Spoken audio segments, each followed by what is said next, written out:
Olá, meu nome é Amanda, sou aluna do IFSP Campus Catanduva e essa é a primeira parte do quinto tópico referente às temáticas sobre físico-química mais recorrentes em Enem e vestibulares.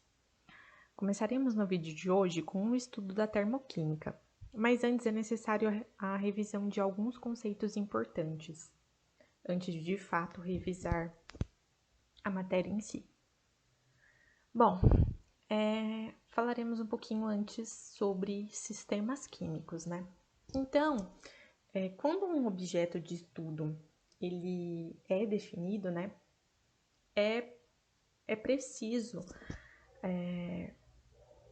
prestarmos atenção em alguns conceitos importantes quanto a respeito do que será observado, e por isso que na físico-química é necessário a interpretação desses tipos de sistemas. Mas vamos lá, né?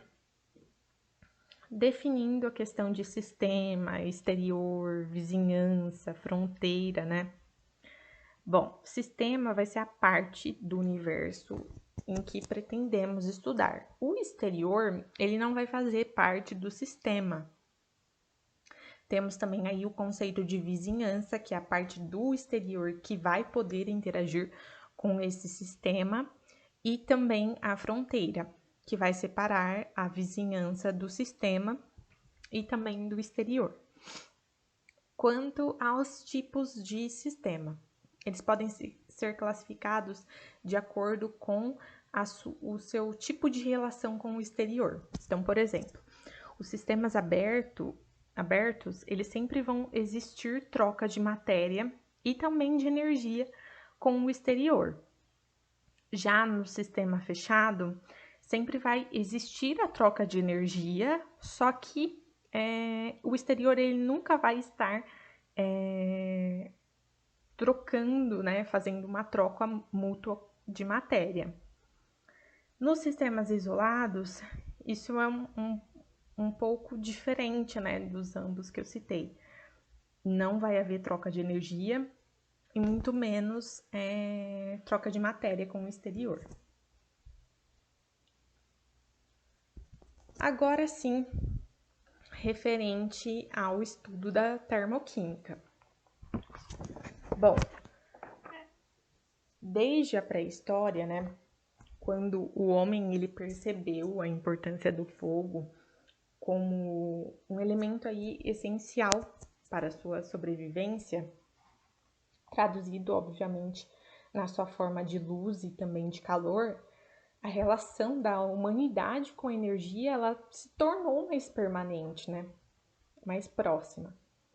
E aí, com o passar dos anos, a sociedade ela foi se desenvolvendo, baseando, né, em atividades e em processos que utilizavam o envolvimento de energia, principalmente, seja na queima de combustíveis ou até mesmo no simples processo de um cozimento de um alimento qualquer, né? Ou também da fervura da água para fazer café, chás, enfim.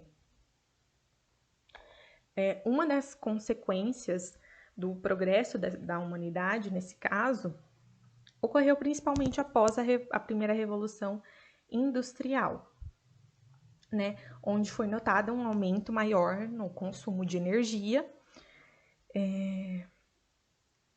porque, obviamente, atualmente, nós não conseguimos nos imaginar sem o consumo da energia, né? Então, foi a partir desse marco histórico que a sociedade começou a ter uma relação mais frequente com esse consumo. E como que isso vai se relacionar com a termoquímica, né? O objeto da termoquímica é o estudo das variações energéticas na forma de calor que serão ocorridos nos processos de transformação de matéria, seja ela química ou física.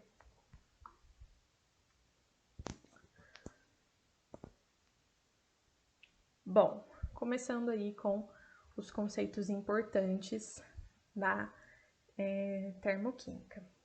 a entalpia.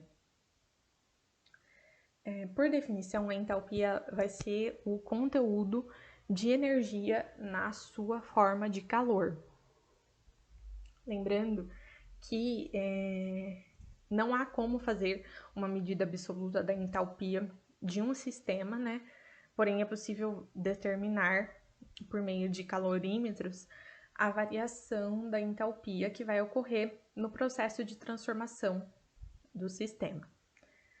Conhecemos aí, então, a fórmula, né, que é ΔH, variação de entalpia, que é igual a HF, que vai ser a soma de entalpias dos produtos da reação, menos o HI, que é a soma das entalpias dos reagentes das reações envolvidas. Bom, começando com os processos exotérmicos, no estudo da termoquímica, né? Então, esses tipos de processos sempre serão aqueles que vão liberar calor para fora do sistema, né? Então, por exemplo, a combustão da gasolina, a queima de uma vela, a condensação da água, são exemplos aí de processos exotérmicos em que vai haver a diminuição do conteúdo calorífico. Então, por exemplo, em uma reação geral de processo exotérmico, temos aí os reagentes, né? O A mais B, que será representado pelo HI, formando C mais D, que serão os nossos produtos, representados pela sigla HF. Nos próximos slides, vamos trabalhar com alguns diagramas, então é importante que essas siglas sejam bem fixadas para conseguir compreender a interpretação desses diagramas. Então, em um processo exotérmico, o HF sempre vai ser menor que o HI, né? Ou seja, a variação de entalpia dele sempre vai ser menor do que zero. Sobre as equações termoquímicas, né? As formas de representação. A equação termoquímica, ela vai ser a representação da reação química. Então, esse tipo de representação traz, além dos reagentes e dos produtos, né, o estado físico, ou também chamado estado holotrópico, dos reagentes e dos produtos que formam a reação, né? A temperatura e também a pressão do processo, e também bem como a variação de entalpia envolvida na reação. Então, por exemplo,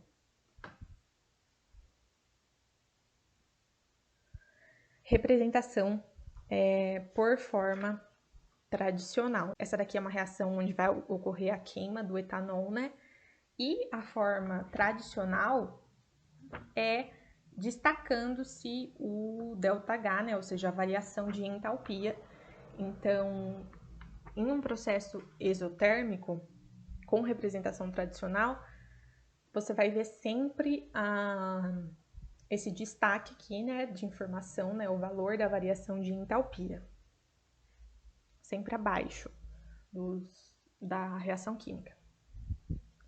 Agora, a mesma reação, só que a representação como componente, né? Então, na representação como componente reagente, sempre temos o valor da variação de entalpia nos reagentes da reação química. Diferentemente da representação do componente no produto, o valor da variação de entalpia está no produto da reação. Agora a questão dos diagramas de energia. No diagrama de energia de um processo exotérmico, né, sempre você vai ver relacionando-se no eixo das coordenadas, que é o eixo vertical, os valores das entalpias dos reagentes e também dos produtos, onde vai se verificar que os reagentes sempre se encontrarão na parte superior, né, do gráfico, enquanto os produtos eles sempre se posicionarão mais abaixo. Essa disposição gráfica, ela impõe que na passagem de reagente para o produto, né, o conteúdo energético do sistema vai se diminuir, né? Então, por isso que HF será menor que HI.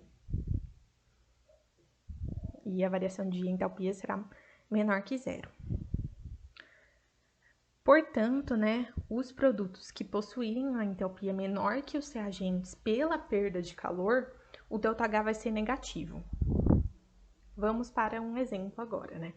Então, dada a reação CO em estado gasoso mais O2, que gera gás carbônico, ele dispõe um gráfico, né? E pede para que você calcule a variação de entalpia da reação de acordo com os valores presentes nesse gráfico. Bom, então vamos lá. Sabemos que o HI nesse caso aqui, ele será menos 26,4 e o HF ele vai ser menos 94,1. Confirmando tudo certinho. Agora é só dispor esses valores na fórmula, né? Então, ΔH, variação de entalpia, que significa HF menos HI. Teremos, então, ΔH é igual a menos 94,1 menos 26,4, que menos com menos aqui vai dar mais, soma ambos, que vai ficar um total de menos 67,7. Bom, agora referente aos processos endotérmicos, né? São aqueles processos que absorvem calor da vizinhança e sempre, né, nunca liberando, apenas absorvendo. Alguns exemplos de processos endotérmicos é a fotossíntese, a pirólise do calcário e também a ebulição da água.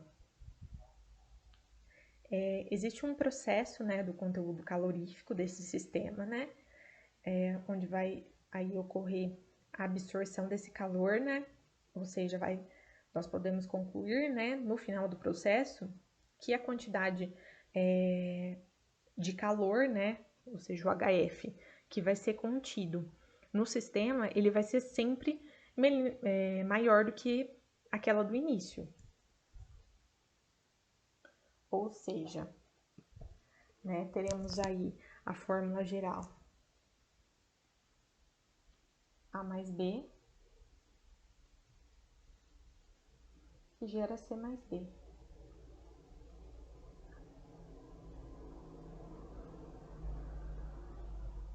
Nesse caso, o HF será maior que o HI.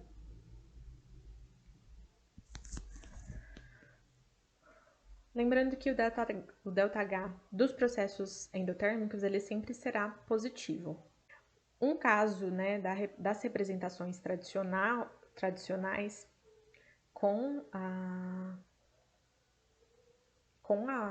o valor da variação de entalpia é aqui, nesse caso, a reação de decomposição da água.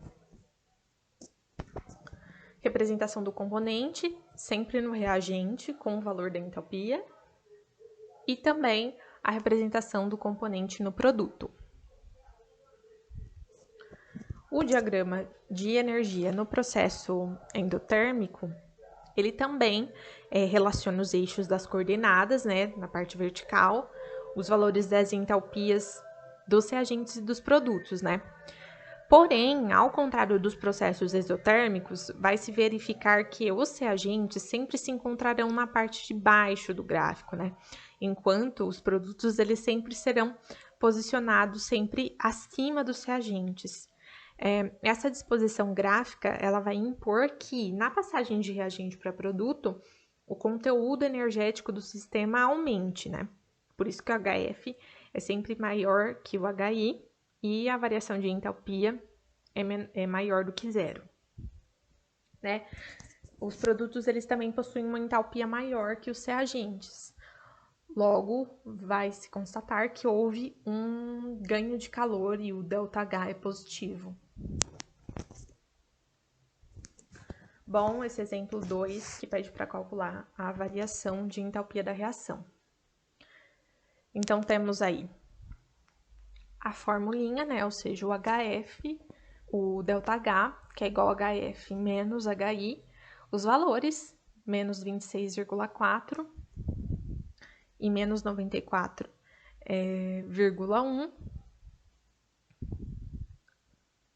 Então, teremos menos 26,4 menos 94,1 e, diferentemente do processo exotérmico, essa variação de entalpia, ela será positiva. Então, o resultado é mais 67,7. Mas quais são os fatores, né, que alteram o ΔH? Bom, o estado físico é um dos primeiros, né? Também o estado alotrópico de reagentes e produtos, temperatura e também a quantidade aí de produtos e reagentes.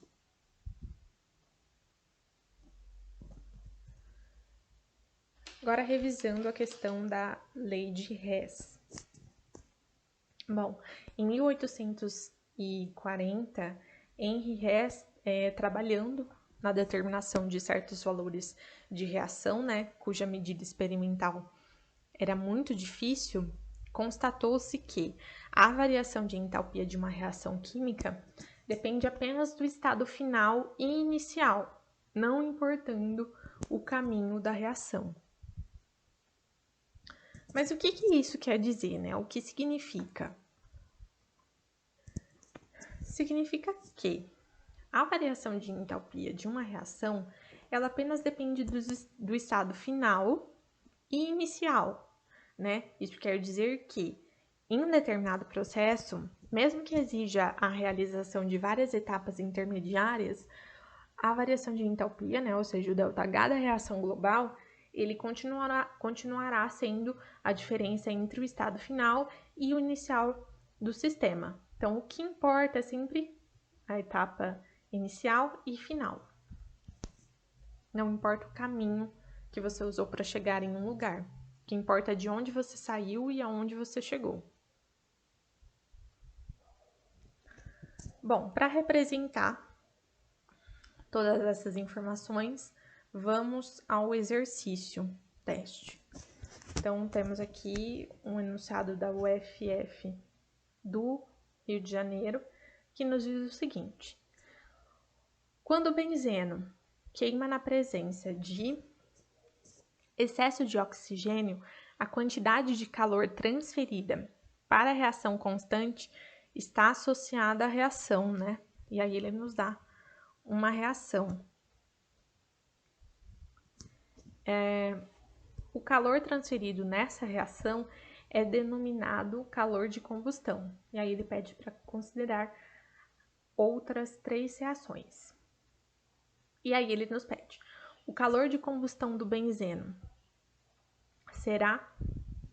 Veja, nessa questão, o que importa principalmente é essa reação, essa primeira reação aqui. Então, como que faremos, né, para conseguir compreender essas outras 3 reações? Bem, começaremos a analisar aqui a primeira substância dessa reação. Então, nós temos C6H6 em estado líquido. Onde eu tenho C6H6 em estado líquido? Aqui nessa primeira reação, né? Então, aqui, o C6H6 está nos reagentes. Só que na primeira reação, né, ele está nos produtos, o coeficiente estequiométrico ele permanece igual, né? Tem um aqui nos dois, porém, um está no reagente e o outro no produto. Por isso é necessário que invertermos esse dado. Então, para a primeira reação aqui, teremos um C6H6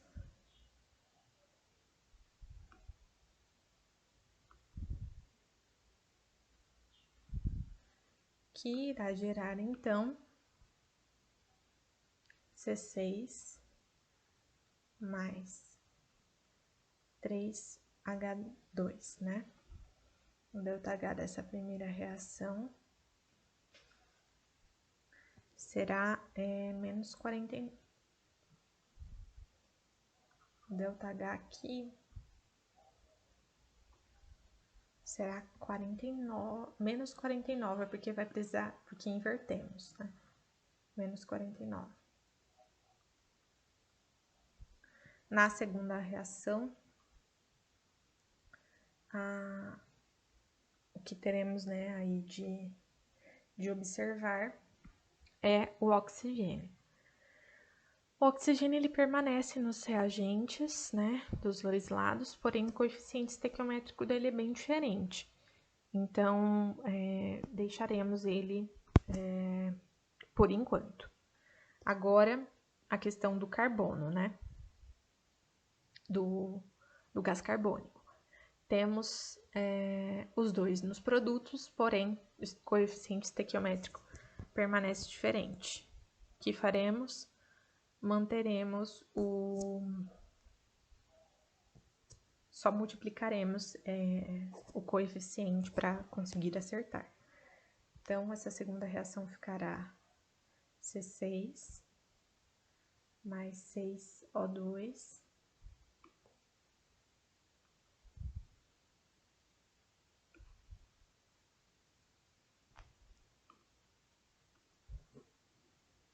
que vai gerar 6CO2 ΔH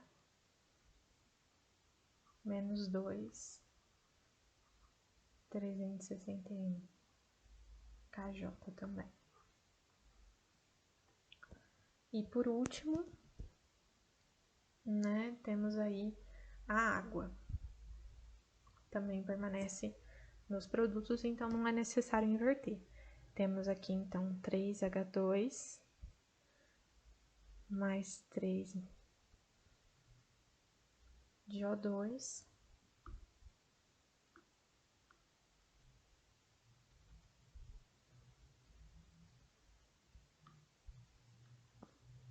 que vai gerar um 3H2O com ΔH aqui de menos 857,4 KJ. A soma dessa reação será, então, aqui. Vamos ver o que podemos anular. Esse podemos. Aqui também. Aqui no sexta, C6H6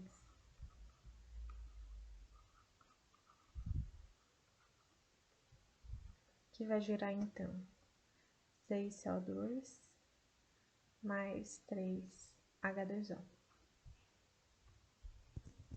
E agora, a última etapa, onde vamos calcular a variação de entalpia.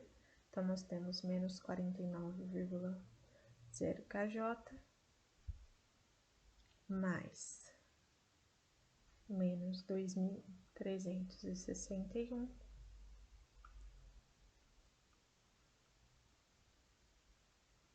mais menos 857,4. Isso nos dá um total de menos 3.